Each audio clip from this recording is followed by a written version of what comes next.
안녕하세요. 말씀을 읽는 공 하가배입니다. 하가. 오늘은 조금 무거운 이야기를 나눠볼까 합니다. 바로 미국의 젊은 보수 농객이었던 찰리 커크에 대한 이야기인데요. 저는 얼마 전까지 찰리 커크에 대해서 잘 알지 못했습니다. 그런데 그의 죽음 이후 며칠 동안 하나님께서 그를 생각나게 하셨고요. 그를 알아보게 하셨고 그에 대해 기도하게 되었습니다. 오늘 이 자리에서 여러분과 그 이야기를 나눠볼까 합니다. 저는 2025 빌더 코리아에서 찰리 커크를 처음 보게 되었는데요. 그의 연설은 참 인상이 깊었습니다. 공사주의자들에게 매일 복음을 전하라. 청년들이여, 결혼을 하고 아이를 많이 낳아라. 한국의 여러 문제점을 딱 짚는 말씀 선포였는데요. 그랬던 그가 유타주의 한 대학에서 연설을 하다가 총격을 받고 갑작스럽게 세상을 떠났던 것이 믿기지가 않았습니다.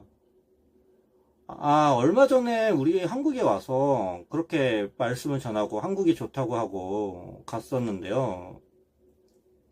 그의 죽음은 한 주짜리 뉴스 기사가 아니었습니다.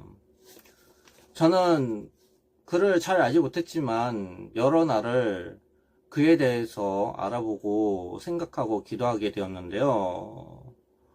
그의 죽음을 정말 안타깝게 여기고 추모하는 마음이 들었습니다. 국내에서 여러 가지 반응이 있죠. 저처럼 그의 죽음을 순교로 여기고 예도하는 사람이 있고, 아니면 구구 정치 성론가 음모론자에 빠진 사람처럼 여기면서 그의 죽음이 정치적으로 당연한 결과라고 생각하는 사람들이 있죠. 얼마 전에 슈퍼주니어 최시현 씨가요, 그 찰리 커크를 추모했다가 비난을 당하셔서 해명을 하셨는데요. 여러분에게는 이 찰리 커크의 죽음 어떤 의미이십니까? 순교로 여기고 예도하고 있습니까? 아니면 정치적 성동가의 당연한 죽음으로 여기십니까? 아니면 그냥 나하고 상관없는 타인의 죽음으로 여기십니까?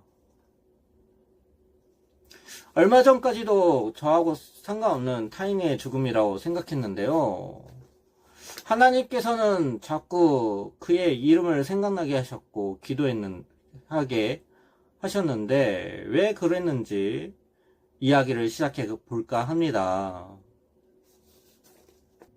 찰리 커크가 18살 때 대학교에 진학하려고 했는데 이 대학교가 좌파 사상에 물든 것을 보고 대학교 진학을 포기하게 됩니다.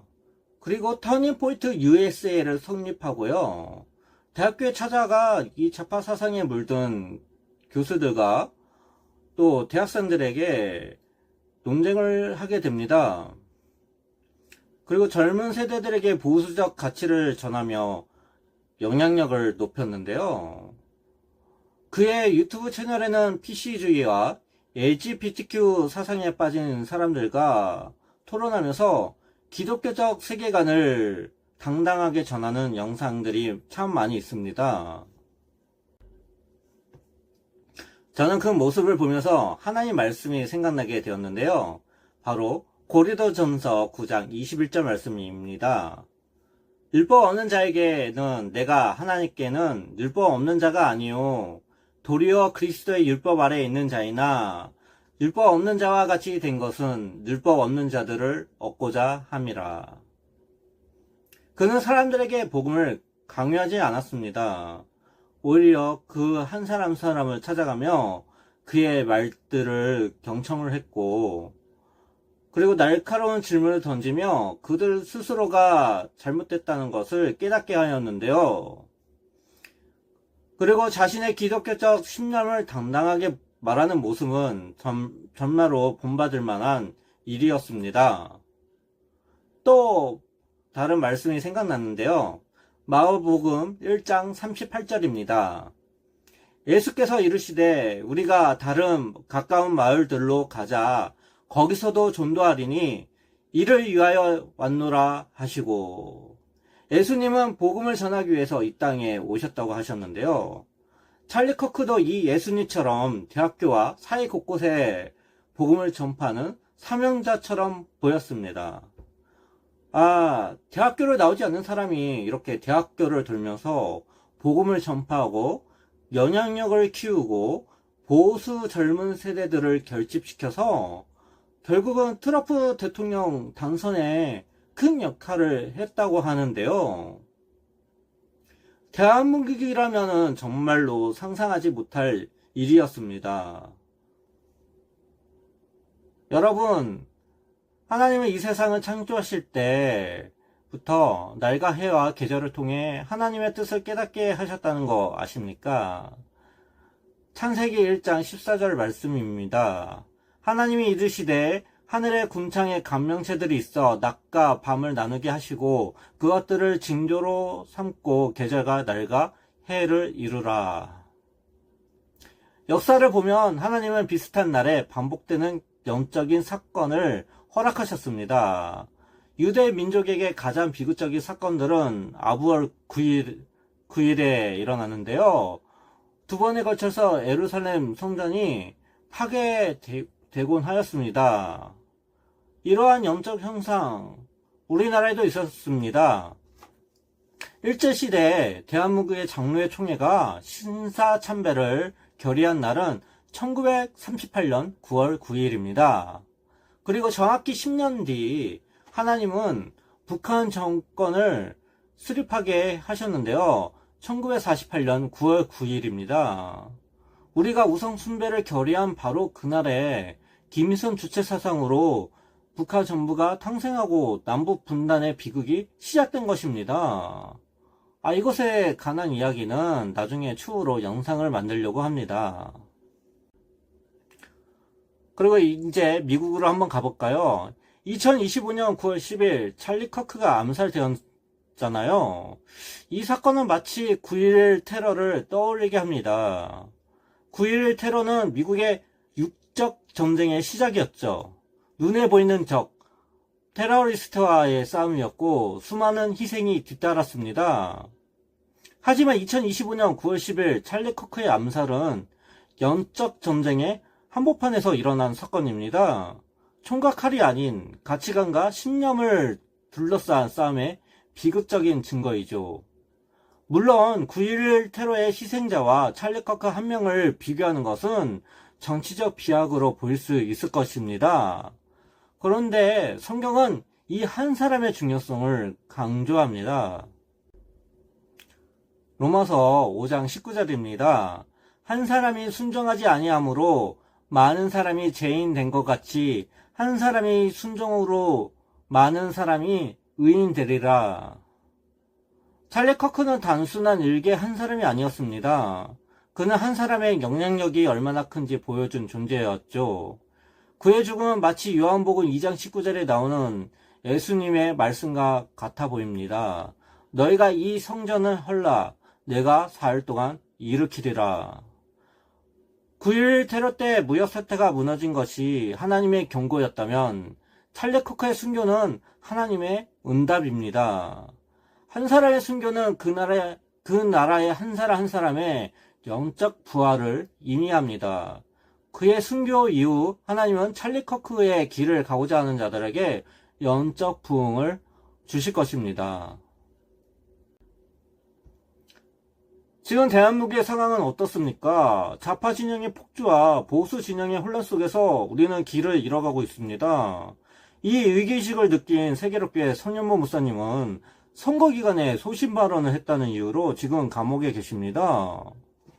법원은 도주의 우려를 내세웠지만 목사님이 교회를 두고 어디로 간답니까? 이것은 명백한 종교 탄압입니다. 하지만 한국교회는 종교 분리의 원칙을 내세우면서 지금 성현보 목사님을 외면하고 있는 거 아닙니까? 찰리 커크의 사례는 이 한국교회에 대한 깊은 질문을 던지고 있습니다. 우리는 교회 세속화를 경계하면서 세상을 외면하고 있는 거 아닙니까? 우리는 정치적 불이익을 우려해서 옳은 것에 대해서 침묵하고 있는 거 아닙니까? 우리는 복음을 개인의 구원에만 국한하여서 세상에 대해 온전한 능력을 행사하지 못하고 있는 거 아닙니까? 찰리 커크는 이 복음의 능력을 온전히 사용하여서 미국 사회를 변화시키고 결국 하나님의 도구로서 생을 마치게 되었습니다. 그런데 우리 한국교회는 어떻습니까? 우리의 교회는 세상의 공격에 무참히 무너집니다. 코로나 때 보시죠. 비대면 예배, 그 거짓말에 순종하여서 스스로 교회 문을 닫아서 예배를 중지하지 않았습니까? 그때 얼마나 많은 교회들이 문을 닫았죠? 지금은 보시죠. 그때보다 더 큰 위기가 왔습니다. 지금 이 정부는요, 성평등 가족부를 만들고 차별금지법을 만들려고 하고 있고, 그리고 임신중단법을 만들어서 낙태를 옹호하려고 하고 있습니다. 이것에 반대하는 목소리들을 지금 구구라 낙인 찍히고 있고, 내란 세력이라고 고발하고 감옥에 집어넣으려고 하고 있습니다. 지금 한국은 소돔과 고모라의 길을 가고 있습니다. 성령으로 거듭난 빛과 소금의 사명을 가진 현재 자매 여러분들, 이 어려운 시국에 외치는 자가 되실 것입니까? 아니면 외면하고 숨을 것입니까? 찰리 커크의 순교 이후 하나님은 이 땅에 거짓과 싸울 제2의 찰리 커크 순교자를 찾고 있다고 생각합니다. 요한계시록 6장 10절 11절 말씀처럼요. 큰 소리로 불러 이르되 거룩하고 참되신 주제요 땅에 거하는 자들을 심판하여 우리 피를 갚아주지 아니하시기를 어느 때까지 하시려 하나이까 하니 각각 그들에게 흰 두루마기를 주시며 이르시되 아직 잠시 동안 쉬되 그들의 동무 종들과 형제들도 자기처럼 죽임을 당하여 그 수가 차기까지 하라 하시더라. 예수님의 다시 오심을 준비하는 순교자의 길. 이 영상을 보고 계신 여러분, 당신은 그 길을 가시겠습니까? 아니면 침묵하게 하실 것입니까? 저는 영상을 보시면 알지만 발음도 이렇게 말도 잘 못하는데 이렇게 영상을 찍고 있는데요. 그래도 부족하지만 하나님 말씀을 붙잡고 그 길을 가고자 합니다.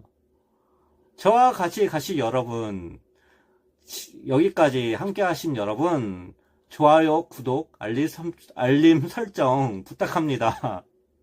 이상 찌질하고 미련한 곰, 말도 잘 못하는 곰인데 말씀으로 다시 태어난 곰, 파가 배어였습니다. 아, 힘드네요. 이상입니다.